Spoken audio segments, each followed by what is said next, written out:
Bon, c'est un plaisir d'être ici devant vous à l'occasion de cette célébration donc, des 100 ans du renouveau de l'Académie de Marine, on a bien compris. Bon, l'océan, hein, alors là je pense que je suis devant une assemblée de sachants. Bon, malgré tout, je rappelais quelques éléments dimensionnants, 70,8% de la surface de la planète. Hein. On le comprend un peu mieux quand on voit la planète sous cet angle un peu particulier et inhabituel. C'est aussi une chose importante pour la France en particulier, puisque nous avons la deuxième zone économique exclusive au monde, derrière les États-Unis, notamment grâce à nos outre-mer très répartis sur tous les océans. Océan important aussi pour ces enjeux. Hein. Depuis plus d'une décennie, on assiste à une maritimisation du monde qui prend plusieurs formes. Intérêt pour la recherche, hein, c'est un peu les campagnes que nous menons pour mieux comprendre l'océan, sa biodiversité. Intérêt aussi pour l'exploitation de ses ressources, qu'il s'agisse de ses ressources, la souris est là, de ses ressources énergétiques, les énergies marines renouvelables, qu'il s'agisse de ces ressources liées à la pêche, hein, un cinquième des protéines consommées par l'homme proviennent de l'océan. Toujours dans un cadre d'économie bleue, il y a également les ressources de la plaisance ou de la croisière.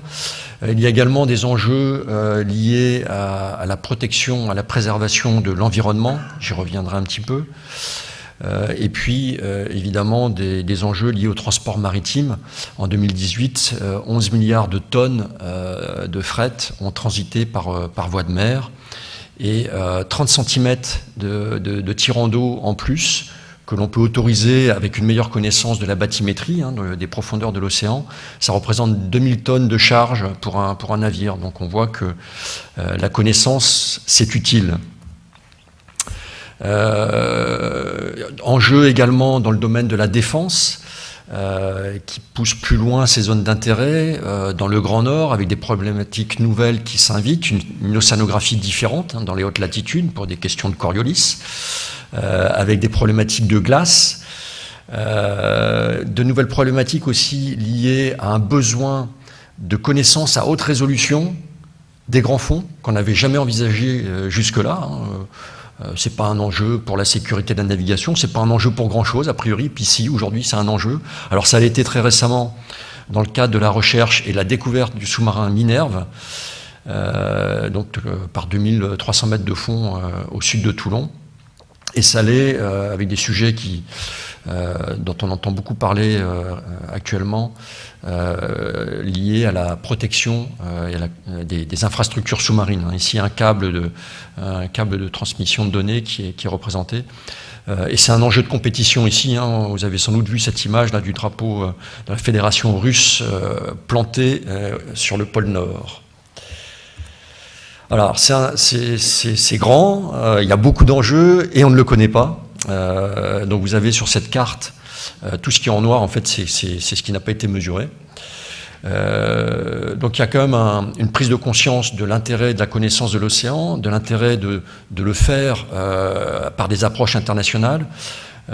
Donc il y a notamment ce projet CIBED 2030 qui se fixe comme objectif de connaître 100% de l'océan, alors je précise de la bathymétrie, hein, juste le paramètre profondeur, il y a bien d'autres paramètres à connaître, mais sur ce seul paramètre, aujourd'hui, on considère qu'on connaît 20% de l'océan. Et il faut admettre que l'Europe fait bien dans ce domaine, puisque là, on voit qu'il y a beaucoup de noir, mais il y a sur les approches européennes, ici, toutes ces parties en plein, c'est le mérite d'un programme européen qui s'appelle EMODNET, qui est une contribution majeure à la connaissance des océans, pas tellement par des mesures nouvelles, mais par le rassemblement de mesures détenues dans les différents laboratoires. Donc ça peut être le CHOM, l'IFREMER en France ou bien d'autres laboratoires, et y compris en Europe. Et simplement en décloisonnant ces données détenues, on arrive à progresser assez rapidement dans la connaissance. Mais on voit qu'au-delà, il va vraiment falloir y aller et le mesurer. J'y reviendrai. Alors, connaître l'océan, je disais que la bathymétrie, bon, finalement, c'est pas le seul enjeu. Enfin, on voit que ici, la mésaventure survenue en 2005 sur l'USS San Francisco, c'est simplement un mont sous-marin dont on ignorait l'existence dans le Pacifique. Vous voyez à quel point on connaît bien l'océan. Alors, et pourtant, donc, ça fait quand même un moment qu'on s'y intéresse à cet océan. Ça fait 3 siècles. Alors, j'ai un profond respect pour l'Académie de Marine, mais je tiens tout de même à signaler que le CHOM a célébré 300 ans d'hydrographie l'année dernière, et que nous sommes le 16 mars. Et vous avez ici donc la maquette du Beautemps-Beaupré. Et Beautemps-Beaupré, c'est le père de l'hydrographie moderne. Et le 16 mars, c'est la date anniversaire. Je ne sais pas si Philippe l'avait calculé comme ça, mais c'est la date anniversaire de la mort de Charles-François de Beautemps-Beaupré. Voilà, donc les choses sont bien faites. Bravo. Voilà, en 1854, qui est une date qui a été déjà évoquée dans la journée aussi, d'ailleurs. 14 novembre.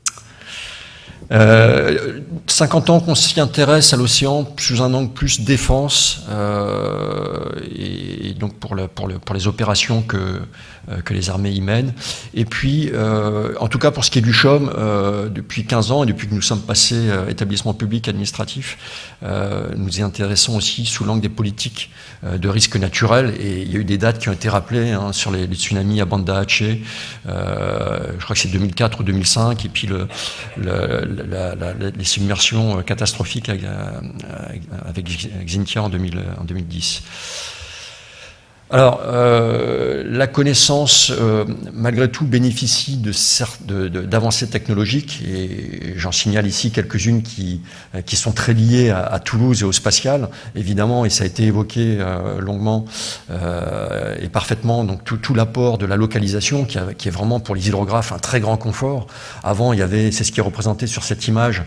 Avant de commencer à mesurer, il fallait mettre en place tout un tas d'infrastructures pour permettre le positionnement interne, des signaux, de la radiolocalisation ensuite, et tout ça a été grandement simplifié par l'arrivée des constellations satellites, GPS hier, Galileo aujourd'hui, et encore bien d'autres. Et puis aussi l'exploitation du satellite dans le visible, SPOT. Le CHOM a été le premier service hydrographique à réaliser ce qu'on appelle des spatiocartes, puisque dans le visible, en fait, dans les eaux claires, et singulièrement dans le Pacifique, la pénétration optique est suffisante pour donner une information sur la bathymétrie. Alors, de nombreux services sont rendus aujourd'hui aux usagers de l'océan. Dans le domaine des risques naturels, la vigilance vague submersion a été présentée par Mathieu Chevalier tout à l'heure. Donc ça bénéficie d'un réseau d'observation des hauteurs d'eau, un réseau de marégraphes permanent en métropole et outre-mer, qui bénéficie aussi d'ailleurs à un autre service de prévention qui est le centre d'alerte tsunami qui est opéré par le CEA. Voilà. Et puis donc également des services d'observation pour l'établissement d'un référentiel géographique du littoral qui est réalisé au moyen de lasers aéroportés, voilà, dans le domaine bleu-vert. Des services également au profit des forces qui bénéficient eux aussi abondamment de l'observation spatiale, l'observation des fronts et des tourbillons au moyen de la température de surface, l'altimétrie pour la prévision océanique. On utilise les modèles de Mercator pour réaliser nos prévisions au profit des forces qui partent tous les jours. Depuis le CISMF, tous les jours il y a des bulletins de prévision océanographique qui partent à destination des forces. Le but pour les forces de connaître l'océan, c'est de pouvoir, essentiellement, il n'y a pas que ça, mais essentiellement, c'est de pouvoir anticiper et prévoir la propagation des ondes acoustiques, les ondes des sonars ou les émissions des indiscrétions, parce que les sous-marins font un peu de bruit et leurs indiscrétions peuvent être repérées par les sonars des frégates. Et donc tout ça, il faut pouvoir le prévoir pour essayer de s'en protéger ou de l'exploiter selon que l'on est chasseur ou chassé.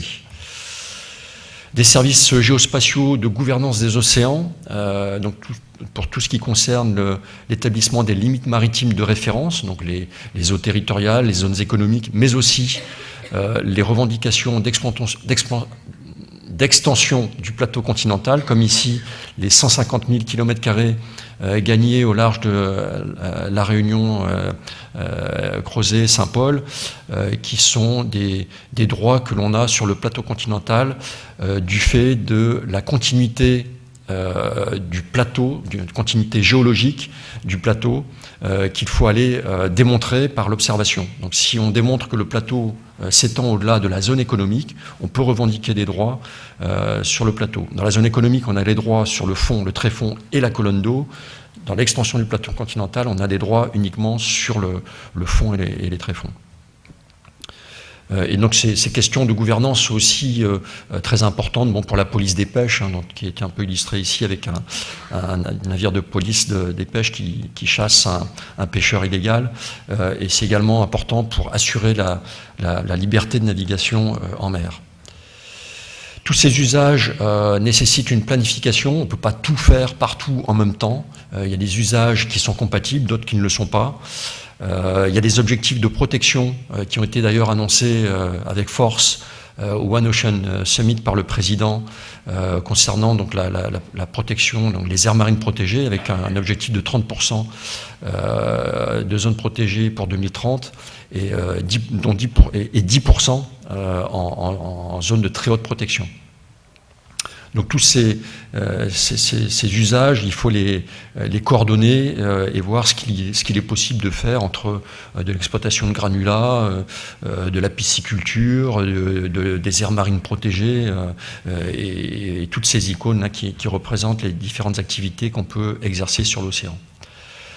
Le protéger, donc c'est aussi donc l'objectif d'une politique européenne qui est la directive cadre stratégique pour le milieu marin, qui s'applique évidemment à la France et qui nous amène à définir des objectifs de bon état écologique, mesurer l'état actuel et surveiller notre progression vers cet état écologique qui se caractérise suivant différents paramètres, les perturbations acoustiques dans le milieu sonore, les habitats marins, les perturbations électromagnétiques, enfin, donc il y a une quinzaine de paramètres comme ça qui sont surveillés. Je reviens un instant sur la connaissance de la mer et sur l'angle, enfin le nouveau besoin qui s'invite sur les grands fonds, qui fait l'objet, donc, enfin, qui a été évoqué aussi dans le plan France 2030 avec un axe, l'axe 10, d'investissement sur la connaissance des fonds marins. Et donc juste pour vous illustrer finalement la nouvelle complexité que ça induit. On voit ici, donc là ça mesure 30 mètres, et c'est l'image que l'on peut avoir d'un fond à 2000 mètres de fond, de l'ordre de 2000 mètres de fond, quand on voit les choses depuis la surface. Donc avec des sondeurs tels que ceux qui sont embarqués sur le bottom opprès que vous voyez là-bas, qui sont des sondeurs à l'état de l'art. Bon, donc on voit ici une image assez floue, et on voit bien, et avec cette capacité-là, on voit que par exemple on était incapable de trouver la Minerve, qui est le sous-marin un peu disloqué, dont les morceaux faisaient des tailles typiques de 30 mètres, qu'on ne pouvait voir au mieux que de manière très floue depuis la surface. Et donc il a bien fallu descendre, et là on voit effectivement l'image et la finesse de la résolution permise par des engins qui descendent en profondeur. Et donc ce sont ça les engins dont on a besoin aujourd'hui pour relever le défi de la connaissance des grands fonds qui nous est posé. Avec la contrepartie, c'est que quand on voit les choses depuis la surface, on est très productif, on fait 1000 km² par jour. Si on prétend mesurer les choses à haute résolution, donc en se rapprochant des fonds, on voit qu'on a des rendements qui tombent dramatiquement de l'ordre de 5 km² par jour. Voilà le défi qui nous est proposé. Et au-delà de ce défi, donc là il y a plein voilà un peu les engins, à quoi ils vont ressembler, à quoi ils ressemblent déjà aujourd'hui, à quoi ils vont ressembler demain, pour aller investiguer donc les grands fonds. Et avec une problématique supplémentaire qu'il y ait, et c'est bien légitime, une ambition de collecter massivement de la donnée, deuxième zone économique exclusive, les grands fonds auxquels on s'intéresse de plus en plus, donc des moyens pour aller faire de l'acquisition de données, mais donc derrière aussi parce que acquérir de la donnée, ce n'est pas une fin en soi, il faut derrière en faire des produits et des services utiles.